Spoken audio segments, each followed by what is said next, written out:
오늘은 이 본문의 말씀을 가지고 함께 말씀 나누도록 하겠습니다.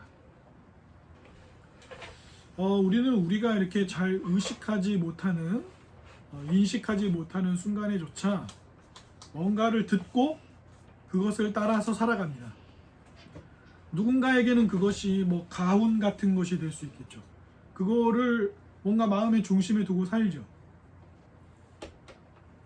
또 어떤 사람들은 어떤 자기가 좋아하는 유명한 셀럽들이나 혹은 작가나 혹은 과학자나 유명한 학자들, 철학자들 이런 사람들이 쓴 글이나 혹은 그 사람들이 남긴 어떤 인생에 대한 위대한 말들을 자기 삶의 어떤 중요한 부분으로 삼고 살기도 합니다.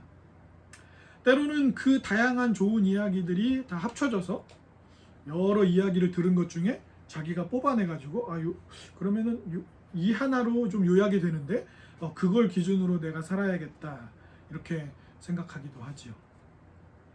어쨌든 누구나 뭔가를 듣고 깨닫고 이해하고 혹은 완전히 그 내용을 이해하거나 깨닫지는 못해도 자기 마음속에서 들려오는 이야기든 아니면 밖에서 들은 내용이든 간에 그거를 듣고 따라서 살아가는 것을 벗어나는 사람은 아무도 없습니다. 우리는 계속 뭔가를 듣고 그 들은 내용들을 어떻게 나름대로 판단하고 중요한 분기점, 중요한 지점으로 삼아서 그걸 따라서 이렇게 살아가는 거죠. 여러분, 지난 한 주 동안 여러분들은 무엇을 들으셨습니까? 여러분들의 삶에 가장 강력한 영향력을 미친 들린 내용은 무엇이었습니까? 주식이었습니까? 아니면 코인 하는 거였나요? 아니면 부동산인가요? 아니면 유튜브에 있는 어떤 재미있고 감동적인 이야기들이었습니까? 아니면 유튜브 내용을 통해서 역사나 다른 여러 가지를 공부하셨습니까? 그게 영화든 책이든 뉴스, 잡지, 유튜브, 친구, 선생님, 교수님, 동료, 직장 상사, 남편, 아내, 자녀, 가까운 이웃 등등 그것이 무엇이든 간에 우리는 뭔가를 듣고 그 들은 이야기들에 따라서 우리의 삶이, 우리의 감정이, 우리의 의지가 그것을 향하는 것은 모든 인류, 태어나서 살았던 모든 인류가 살았던 삶의 내용입니다. 오늘 본문을 이제 보면 시인이 노래를 하자고 합니다. 1절부터 4절까지 쭉 이야기하면서 시인이 우리에게 노래하자고 찬양하자고 우리를 초대하는데 이거는 근데 이제 조금 그런 게 명령형으로 되어 있습니다. 우리 말에는 명령형으로 되어 있지 않은데 이게 원어의 동사들을 보면 명령형이에요. 그러니까 나와 함께 노래 부르시겠어요? 라고 물어보는 게 아니에요. 자기하고 같이 노래하자고 명령형으로 우리에게 이야기하고 있습니다. 그래서 시인은 기쁘고 즐겁게 하나님을 향해서 노래하자고 얘기하죠. 그분이 우리의 능력이 되신다. 야곱의 하나님을 향해 즐거이 소리치며 노래하자. 그리고 어떻게 합니까? 시를 읊는 것처럼 노래하자 하기도 하고 또 어떻게 해요? 모든 악기를 동원하죠. 어떤 악기들이 나옵니까? 소고와 수금, 비파 이런 악기들을 다 가지고 하나님을 찬양하자라고 얘기합니다. 그런데 4절에 보면 찬양하자고 얘기하는 구절에 뭔가 좀 어울리지 않는 단어가 등장합니다. 4절에 보면 그것이 이스라엘의 율례이고 야곱의 하나님의 규례다 이렇게 얘기하고 있습니다. 이제는 그런 면에서 성경 번역이 새로운 말로 좀 더 많이 나와야 한다라고 생각이 되는데 여러분 우리가 율례나 규례라는 말을 일상에서 쓰나요? 나이 드신 어르신들도 이 말은 잘 쓰지 않는 말입니다. 한자를 잘 아시는 분들. 조금 어렵죠? 풀어서 말하면 이런 말이에요. 하나님의 권위 있으신 어떤 규칙, 하나님이 만들어 놓으신 규칙, 다스리시는 뜻이 율례라는 말의 의미예요. 그리고 강력한 하나님의 어떤 결정, 판단 이런 것이 규례라는 의미입니다. 쉽게 말하면 하나님의 뜻이에요. 하나님의 뜻. 하나님이 권위 있게 정하신 뜻 그리고 결정하시는 내용들을 율례나 규례라는 말로 이제 우리가 성경에 그렇게 써여 있는데, 간단하게 말하면 이것이 하나님의 뜻이라는 거예요. 그 하나님을 찬양하고 하나님을 높이고 하나님을 즐거워하는 것이 뭐예요? 시인이 우리를 향해서 함께 찬양하자고 하는 내용이고, 그것이 곧 하나님의 권위 있으시고 강력하신 뜻이다, 이렇게 이야기합니다. 그래서 9절에서 10절 이런 내용들을 보고 나머지 내용들을 쭉 살펴보면, 출애굽 사건과 거기에 그 출애굽, 애굽으로부터, 이집트로부터 이스라엘 백성들을 구해내실 때의 과정들 속에 나타났던 어떤 역사적인 사건들이 오늘 본문에 언급이 되고 있습니다. 그렇게 우리를 구원하신 분, 그렇게 우리의 찬양을 받기에 합당하신 분에게 우리가 함께 노래하고 찬양하자라고 시인이 우리에게 말하고 있는 것이죠. 그런데 본문의 11절과 12절을 함께 읽어보도록 하겠습니다. 11절과 12절입니다. 시작. 내 백성이 내 소리를 듣지 아니하며 이스라엘이 나를 원치 아니하였다. 그러므로 내가 그의 마음을 악한 대로 거두므로 그의 인민으로 행하게 하였도다. 네.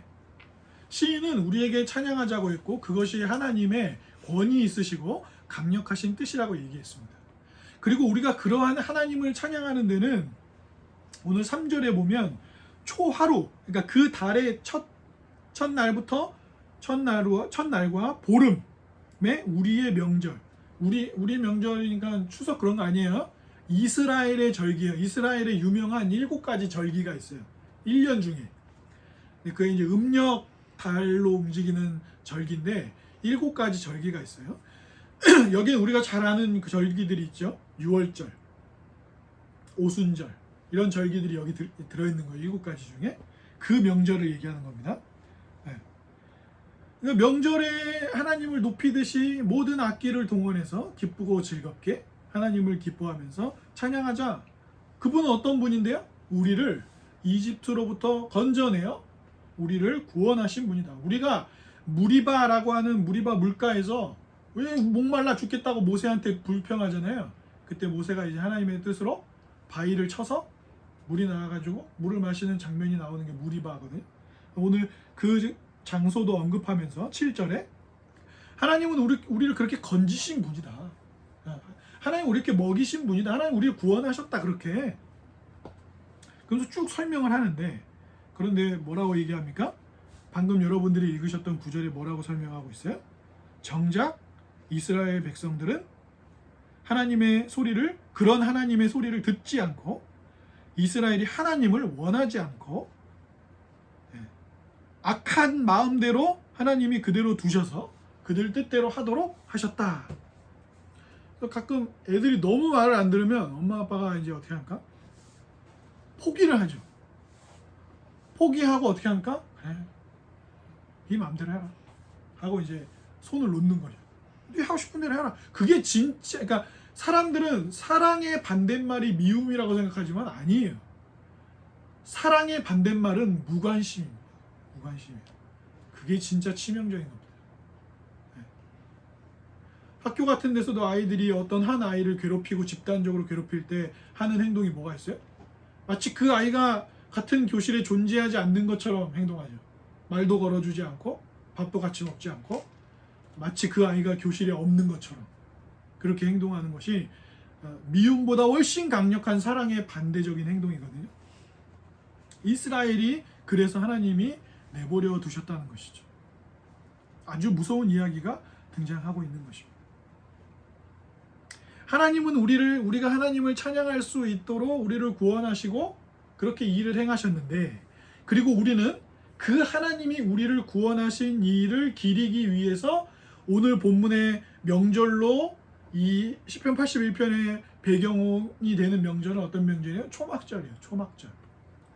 그런데 이스라엘은 하나님의 말씀을 듣기를 원하지 않았고 그분을 원하지 않았고 악한 마음대로 살았어요. 찬양할 이유를 잃어버린 것이죠. 브래드 피트가 나온 영화 중에 파이트 클럽이라고 하는 유명한 영화가 있어요. 굉장히 작품은 좋은 작품인데 조금 폭력이 나와서 그런데 어린이들은 그러니까 보지 마세요. 여러분들 못 보는 영화입니다. 근데 그 영화를 보면 이런 대사가 나와요. 당신이 소유하고 있는 것들이 결국 당신을 소유하게 되지. 이런 대사가 나와요. 사람은 하나님의 형상대로 지음을 받았습니다. 우리는 성부, 성자, 성령, 삼위 하나님의 형상대로 지음받은 존재예요. 삼위 하나님께서 우리를 놀랍고 신비하신 사랑의 뜻으로 우리를 삼위 하나님이 나누시는 사랑의 충만한 교제 가운데로 우리를 부르셨어요. 그래서 우리도 성부, 성자, 성령, 삼위 하나님을 믿으며 그 안에서 삼위 하나님이 나누시는 사랑을 함께 누리는 영광을 누리죠. 그러나 첫사람 아담과 하와가 누구의 꼬임에 넘어갔습니까? 뱀의 꼬임에 넘어갔죠. 그때 어떤 일이 있었습니까? 하나님은 이렇게 말씀하셨습니다. 동산 중앙에 있는 선과 악의 지식을 알게 하는 그 나무의 열매는 먹지 마라. 먹으면 어떻게 된다? 어떻게 된다고요? 아니, 맞았어요. 얘기를 해보세요. 맞았지만 아쉬워요. 여러분도 지금 똑같이 그죠? 잘 말씀해 주세요. 처음에 뱀이 슬슬 꼬실 때 하나한테 뭐라 그래요? 하나님이 뭐라고 했는데 그러니까 먹으면 죽는다고 했어. 먹지도 말고 만지지도 말라고 그랬어. 여기서 하와가 굉장한 실수를 범합니다. 무슨 얘기야? 먹으면 언제 죽는다고 그랬어요. 하나님이. 반드시 죽는다고 그랬죠. 그리고 언제 하나님이 만지지도 말고 보지도 말고 그러라고 했어요? 만지지 말라고 안 그랬어요. 하나님은. 근데 뭐예요? 이제 뱀과의 대화가 시작되면서 슬슬 꼬심을 받을 때 어떤 일이 일어나는 거예요? 사람에게 첫사람에게 어떤 일이 일어났어요? 하나님의 말씀에 뭔가를 더하거나 뭔가를 빼죠. 그게 유혹당한 큰 이유였어요. 그 말은 곧 무슨 말입니까? 뱀의 이야기를 듣고 결국에는 선악과를 둘이 나눠 먹어서 다 먹었다는 얘기는 무슨 얘기예요?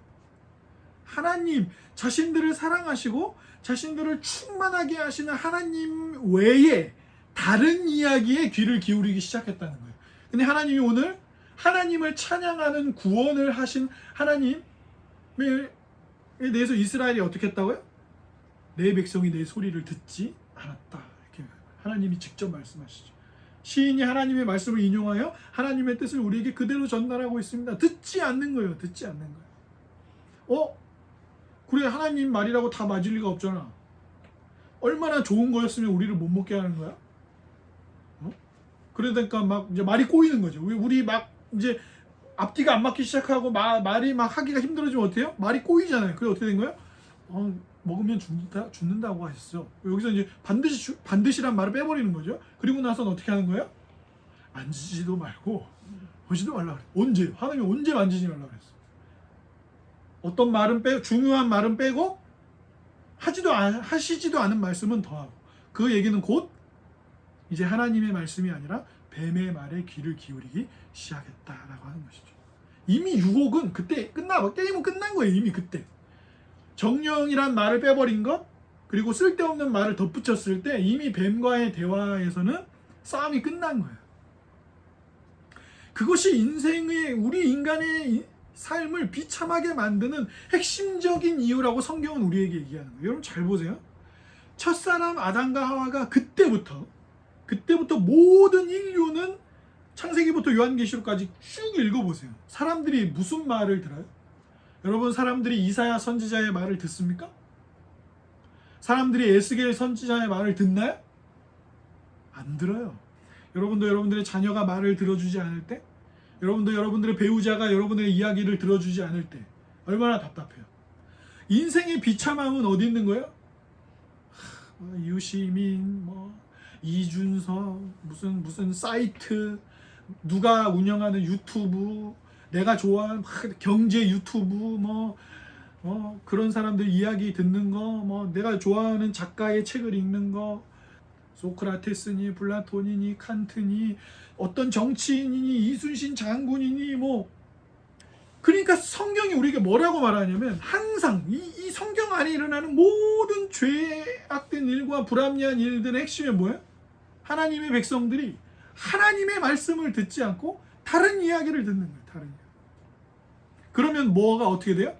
구원하시는 하나님의 손길과 하나님을 찬양할 이유를 스스로 잃어버리는 것이죠.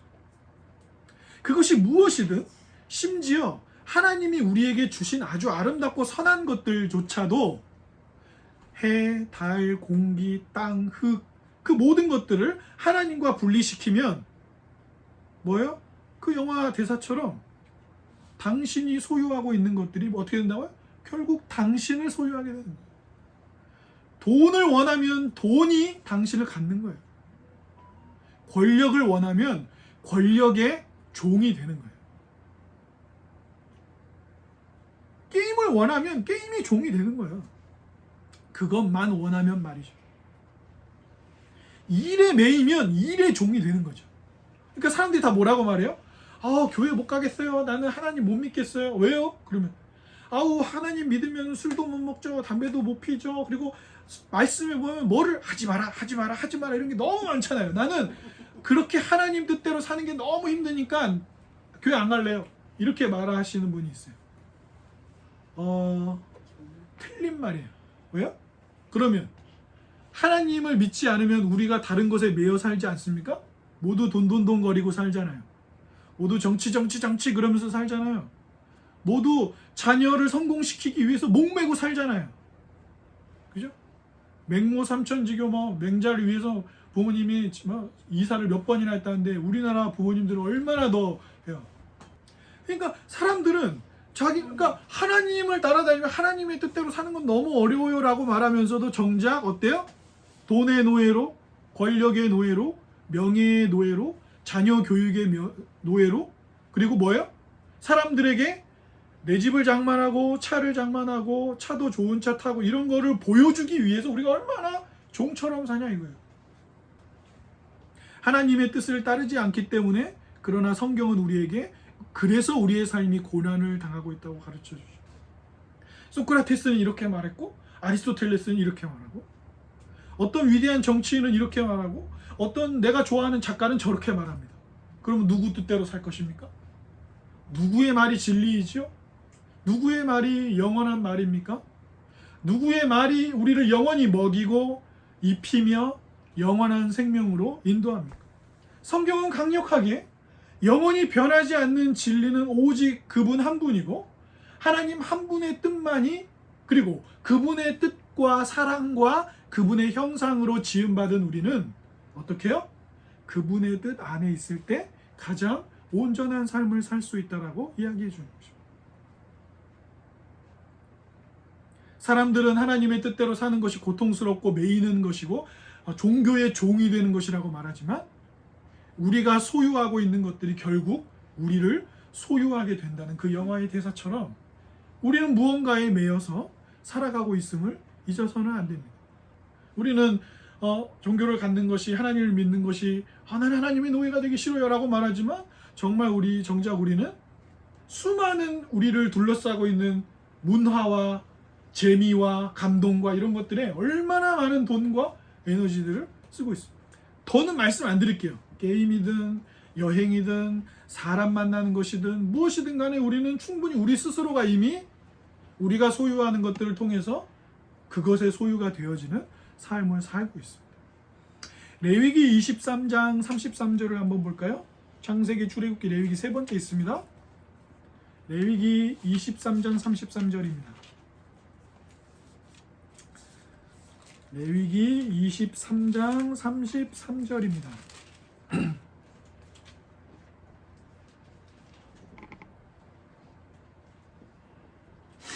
레위기 23장 33절 33절 이하를 저랑 같이 한번 읽어보도록 하시겠어요? 찾으셨어요?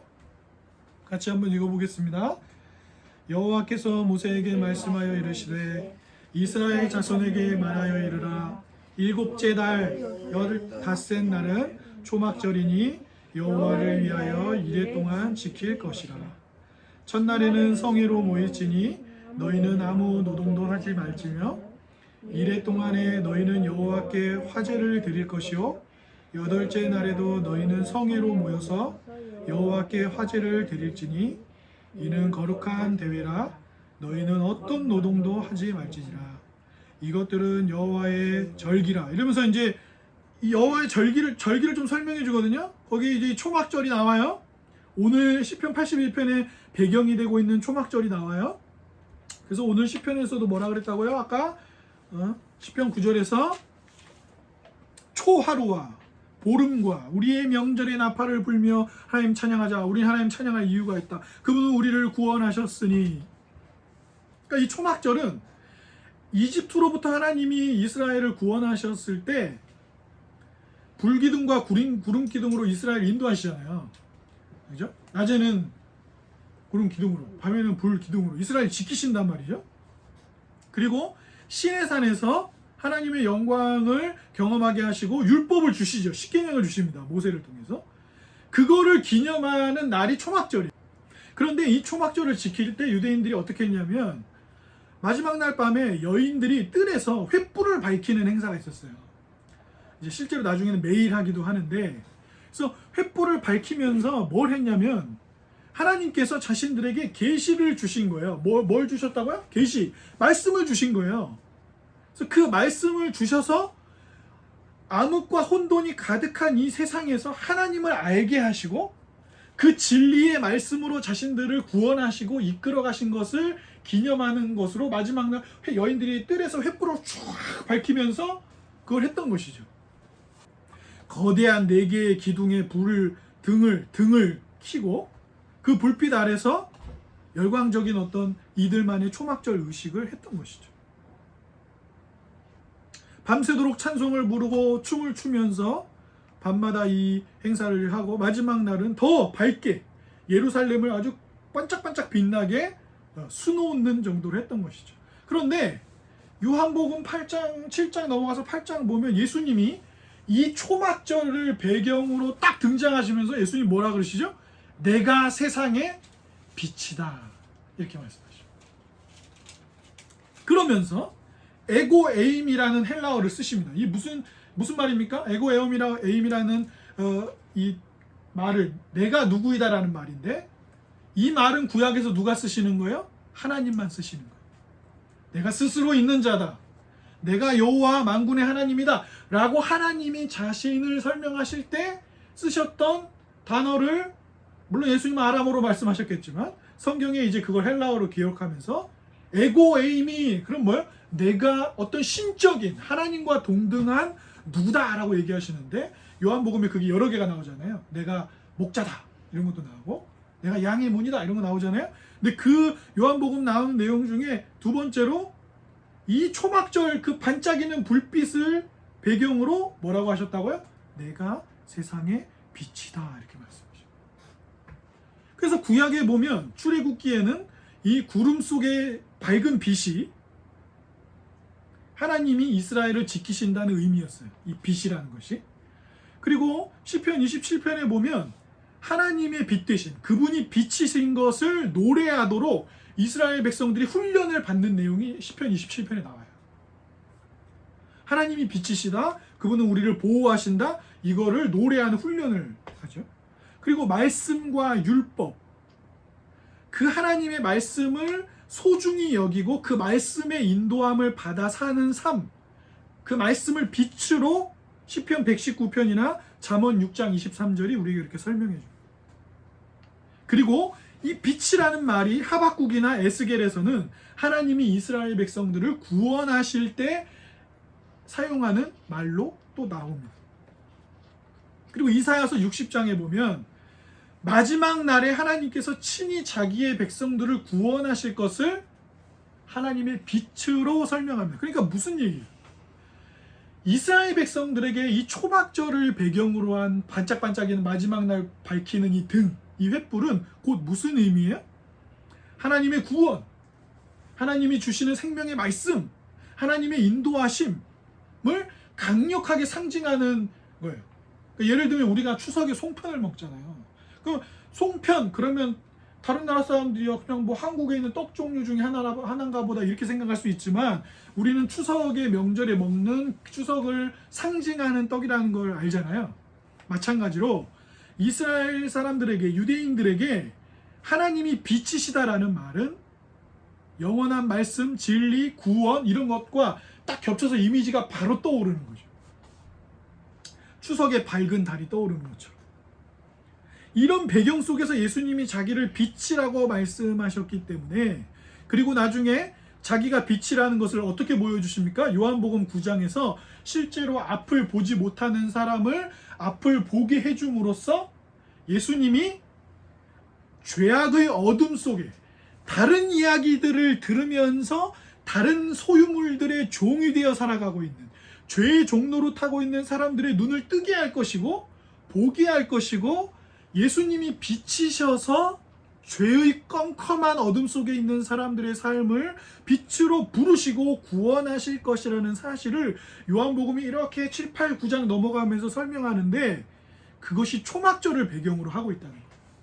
그런데 오늘 시인이 이 시편 81편도 초막절을 배경으로 두고 하나님이 우리의 빛이다, 하나님의 말씀을 들어야만 한다 우리가.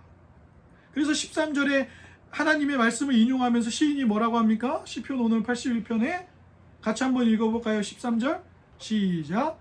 내 백성아 내 말을 들으라, 이스라엘아 내 도를 따르라, 이렇게 말씀하십니다. 왜요? 그분의 말씀을 듣는 것, 그분의 말씀을 따르는 것이 왜 중요해서 하나님이 그렇게 말씀하시는 거예요? 하나님의 말씀을 듣고 하나님의 말씀을 따르는 것만이 생명을 주고 회복하기 때문에. 여러분 나중에 에스겔이 환상을 보잖아요. 에스겔 선지자가. 에스겔 선지자를 하나님이 환상을 보게 하시는데 어느 골짜기로 에스겔을 데려가셨습니다. 그 골짜기가 어땠어요? 그 골짜기에는 뼈가 가득 있었어요. 수많은 사람들의 뼈가 한가득 골짜기에 가득 있었습니다. 그리고 에스겔은 가슴 아파했어요. 그런데 하나님이 말씀하시자 어떤 일이 일어납니까? 그 뼈들이 생기를 얻고 살이 붙고 힘줄이 붙고 피가 돌며 살아난 사람들이 됩니다. 여러분 창세기가 시작할 때 어떻게 시작합니까? 태초에 하나님이 천지를 창조하셨다. 어떻게 해요? 빛이 있으라 말씀하심에 빛이 있는 거예요. 이것이 하나님의 능력입니다. 하나님이 말씀하시면. 그래서 예수님 복음서에 보면 뭐라고 돼 있어요? 예수님이 가시는 동네마다 뭐 하셨어요? 곳곳에 유대인들의 회당에 들어가셔서 성경을 펼치시고 읽으신 후에 어떻게 하셨죠? 하나님 나라의 도를 강론하시죠. 복음을 전하셨습니다. 이것이 하나님 말씀의 능력이에요. 근데 그것을 어떻게 했다고요? 이 초막절을 누구나 다 할 수 있도록 초막절을 배경으로 딱 두고 그 초하루 보름에 있는 그 초막절, 대속죄일 이후로 이어지는 이 초막절을 설명하면서, 그러니 그 빛 대신 하나님의 말씀, 그분의 말씀을 들어라. 하나님의 소리를 듣지 않으며 하나님을 원하지 않는, 그래서 하나님이 내버려 두신 그 비참한 상태 가운데 있지 말고, 그래서 하나님 없는 상황 속에서 하나님이 없는 빈자리를 채우기 위해 돈과 명예와 권력과 사람과 인정과 칭찬과 격려와 그 수많은 것들로 너를 채우려고 하면 너는 그것들의 소유가 될 뿐이다. 우상의 종이 될 뿐이다. 그러니 그러지 말고 너의 마음에, 채우리의 마음에 하나님의 빛과 말씀이 가득 채워져서 그리스도를 통하여 그 말씀으로 진짜 기쁨과 감동과 생명을 얻으라고 시인이 이야기하는 것이죠. 우리의 삶이 절망적이고 비참한 것은 우리가 하나님의 말씀을 듣지 않기 때문입니다. 우리가 다른 것들에 귀를 기울이고 있기 때문이에요. 그래서 삶이 절망적이고 비참한 것이죠. 왜 그렇습니까? 구주께서는 우리와 같은 사람이 되셔서 철저하게 지상에 이 땅에 사람으로 오셔서 어떻게 하셨어요? 성경이 우리가 뭐라고 얘기합니까? 예수님이 사람이 되셔서 하나님의 말씀에 기꺼이 즐거움으로 어떻게 하셨죠? 순종하셨죠. 우리의 비참함은 무엇이냐면 우리가 하나님의 말씀을 알아도 그 하나님의 말씀대로 살 수 없다는 데 있어요. 우리의 비참함. 우리 아이들이 우리들의 어른들의 말을 잘 들어야 한다는 걸 모르나요? 사람 만나면 인사해야 된다는 걸 모릅니까? 빨간불에는 멈추고 파란불에는 건너야 한다는 걸 우리가 모릅니까? 그럼 도대체 그 수많은 교통사고들은 왜 일어나는 것입니까? 우리는 알아도 지키지 못하는 상태에 있어요. 그것이 인생의 비참함입니다. 그런데 예수님이 어떻게 하셨다고요? 예수님이 그런 우리를 구원하시고 우리의 빛이 되어주시기 위해서 예수님은 사람이 되셔서 어떻게 하셨습니까? 모든 하나님의 뜻에 순종하셨습니다. 그리고 그분의 흘리신 피와 부활의 영광은 그것 때문에 하나님이 우리를 어떻게 하십니까? 그리스도의 피 때문에, 보혈 때문에 우리를, 예수님의 순종을 누구의 것으로 여겨주세요? 우리의 것으로 여겨주십니다. 그것이 사도 바울이 얘기하는 그리스도 때문에 우리가 의롭다 하심을 받는 것입니다. 우리의 소망은 거기에 있는 거예요. 우리가 하나님이 우리에게 십계명을 딱 주시면, 그리고 그래, 하나님의 말씀대로 살면은 생명과 기쁨이 있다 그랬어. 나 이 하나님 말씀대로 살아야지. 그러면 됩니까 그게? 그게 되나요? 안 되잖아요. 그런데 우리를 대신하신 예수님은 어떻게 하셨다고요? 우리와 똑같은 사람이 되셔서 이 지상에 계시는 동안 어떻게 하셨어요? 아버지의 뜻에 철저하게 순종하셨어요. 그리고 마지막 순간에도 겟세마네 동산에서 어떻게 하셨습니까? 하나님과 단절되고 하나님의 심판을 전혀 받으실 필요가 없는 분이 우리를 대신하여 그 심판을 목전에 두셨을 때 어떻게 했어요? 겟세마네에 3번이나 기도하셨잖아요. 뭐라고? 아버지, 할만하시거든 이 잔을 내게서 옮겨주십시오. 근데 그 3번의 기도 모두에서 예수님은 뭐라고 하셨습니까? 그러나 이게 아버지의 뜻이라면 기꺼이 아버지의 뜻대로 하십시오. 그리고 예수님은 묵묵히 십자가의 길로 걸어가시고 우리를 대신하여 피 흘리셨잖아요. 사랑하는 여러분, 거기에 우리의 소망이 있는 것입니다. 그리스도는 우리에게 그래서 좋은 소식입니다. 왜요? 우리는 하나님의 뜻을 생명으로 알고 빛으로 알아도 지킬 수 없는 인생들이에요. 그 뜻을 따라 살지 못합니다. 여러분, 사람 때리면 안 되는 거 몰라요? 남의 거 훔치면 안 되는 걸 우리가 모릅니까? 사람 죽이면 안 되는 거 몰라요? 알잖아요. 그런데 왜 독일은 600만이나 되는 유대인들을 학살했습니까? 왜 독일 장애인들도 멀쩡한 사람 아니라고 해서 순수혈통 지키겠다고 싹 죽였어요. 수십만을. 왜 인종 차별이 있습니까? 왜 서로 다툽니까? 그렇죠?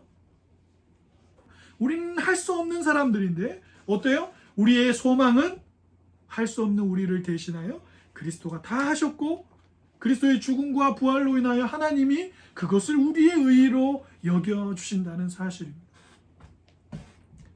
그래서 우리는 그 사랑 때문에 이제 우리의 새로 거듭난 우리의 영혼이 어떻게 됩니까?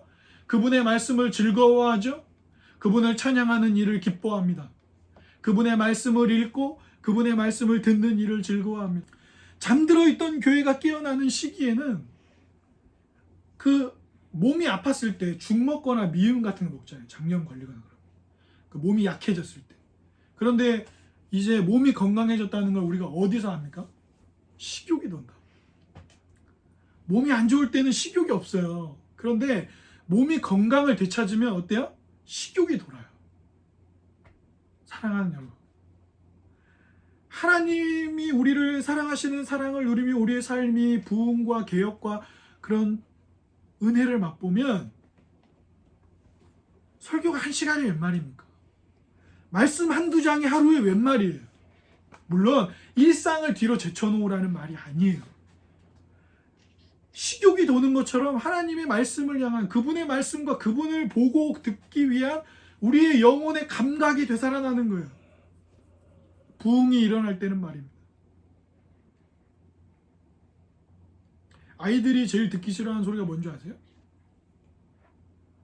TV 30분만 봐라 이런 소리 되게 듣기 싫어해. 게임 30분만 해라 듣기 싫어한다. 여러분 TV 프로그램 중에 30분짜리가 어디 있어요? 요즘 예능이나 드라마 다 1시간 20분, 30분 막 이래. 30분만 보라는 건 중간에 끊으라는 얘기잖아요. 우리도 마찬가지. 우리의 영혼이 살아나면 말씀을 향한 감각이 되살아나는 거예요. 그러므로 우리 함께 지어져가는 교회 지금 예배하는 것 중에 계신 어르신 여러분, 들으면 잊어버리고 잘 잊게 되죠. 그리고 공부를 많이 배우시지 않은 분들이 계실 수 있어요. 그러나 여러분, 계속해서 배우고 계속해서 듣고 계속해서 알기를 힘쓰셔야만 합니다. 그것은 우리의 학력이 얼마나 되느냐, 우리가 얼마나 잘 기억하느냐와는 달라요. 젊은이들 중에도 잘 잊어버리는 사람이 있습니다. 저도 잊어버려요. 사랑하는 여러분, 그러니 계속해서 듣고 배우고 하는 일로 살아가요. 그래야 우리의 영혼이 살아납니다. 그래야 교회가 살아나요. 청장년 여러분, 중요한 젊은 날에 애써 수고하십시오. 말씀이 무슨 뜻인지 질문하고 알아가고 그것에 대한 답을 고군분투하며 찾아가십시오. 여러분이 지금 일하시고 있는 직장과 전문적인 일을 얻기 위하여 여러분 얼마나 많이 공부하셨어요? 여러분 얼마나 많이 애쓰셨습니까? 그죠? 그런데 하나님의 말씀을 알기 위해서는 여러분 얼마나 품을 들이며 알아가고 계십니까? 청장년 시절에 애쓰십시오. 그것이 여러분의 영원한 삶의 기쁨이 되어줄 것입니다. 우리 어린이 여러분, 여러분이 어리다고, 여러분이 어른이 되어가는 과정의 혼란함 속에 있다고 그냥 여러분에게 즐거운 게임하고 친구들하고 놀고 이런 것에만 빠져 있으면 안 됩니다. 제가 장담합니다. 성령께서 여러분의 삶을 붙잡으시면 친구들하고도 잘 지내야 하고 뭐 적당히 게임도 할 수 있지만 친구들하고 놀고 게임하는 것보다 훨씬 더 크고 아름다운 즐거움과 기쁨이 주님의 말씀 안에 있습니다. 여러분 그것을 잃지 마십시오. 사랑하는 함께 지어져가던 모든 지체 여러분, 각 나이별로 여러분에게 오는 세상의 도전이 다양하게 있을 것입니다. 그러나 이것을 잃지 마십시오. 로버트 가프리라고 하는 한 목사님이 이런 이야기를 했습니다. 교회의 구원과 건강함은 하나님의 말씀을 계속해서 듣는 일에 달려있다. 그 교회가 하나님의 말씀을 듣는 일에 계속해서 힘쓰지 않는 교회다. 그러면 그 교회에는 구원이나 건강함은 없는 것입니다. 예수님의 제자들이 예수님에게 뭐라고 말씀했습니까? 너희들도 나를 버리고 떠날 것이냐? 그러니까 가룟 유다 얘기할 때 그런 얘기하고 그럴 때 또 바리새인들 얘기할 때 그렇게 얘기할 때 제자들이 뭐라고 했습니까? 주님, 영생의 말씀이 여기 있사오매 우리가 어디로 가리이까 했습니다. 근데 우리는 너무 어디로 자주 가지 않습니까? 자신이 열심히 소유하고자 하는 것에 소리를 듣고 그것을 따라가는 것이 인생입니다. 우리가 연애할 때 사랑하는 사람들의 이야기를 얼마나 기꺼이 즐거이 들으며 웃었습니까? 하루 종일 데이트하고도 집에 갈 때 이따 통화해. 집에 가서도 몇 시간씩 통화하잖아요. 그게 고통스러우셨습니까? 아니요, 즐겁죠.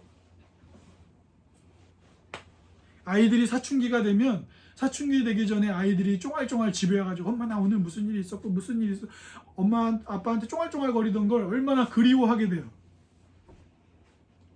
그렇죠? 시편 119편 103절에 보면 그 유명한 구절이 나옵니다. 오늘 마지막 시편 81편 마지막에도 뭐라고 얘기합니까? 내가 너희를 꿀로 만족하게 하고 밀로 풍성히 먹이겠다라는 하나님 말씀 나오는 것처럼 시편 119편에는 그에 대한 응답으로 주의 말씀이 꿀송이처럼 답니다 라고 고백하는 믿음의 선배의 고백이 나옵니다. 사랑하는 여러분, 예수님의 순종의 보혈 때문에 우리가 그분께 받아들여져 우리를 영원히 살리는 그분의 말씀을 즐거워할 수 있게 되었음을 기억하십시오. 그래서 예수님은 우리에게 좋은 소식입니다. 우리의 삶이 주의 말씀으로 떠날 때 그분의 말씀을 듣지 않고 읽지 않고 배우는 일로부터 멀어질 때 우리의 삶은 메마르고 교회는 변질되고 적당히 사람들 눈에 보이게 괜찮은 믿음 생활하면 되고 그리고 어떻게 해요? 적당히 사람들 눈에 띄는 삶의 영역만 크루즈 컨트롤 기능을 걸어두고 적당한 속도를 밟으며 순종하는 삶. 그러나 정작 자기 삶에는 아무런 기쁨도 없는 메마른 삶이 되는 것입니다. 그분의 순종으로 우리를 의로 여겨주시는 기쁨 가운데 있음을 잊지 마시고 그 순종하시는 종을 기대며 주님의 말씀을 기꺼이 기쁨으로 여기며 세세히 알아 순종하는 복된 삶을 사는 모두가 되기를 주님의 이름으로 축복합니다.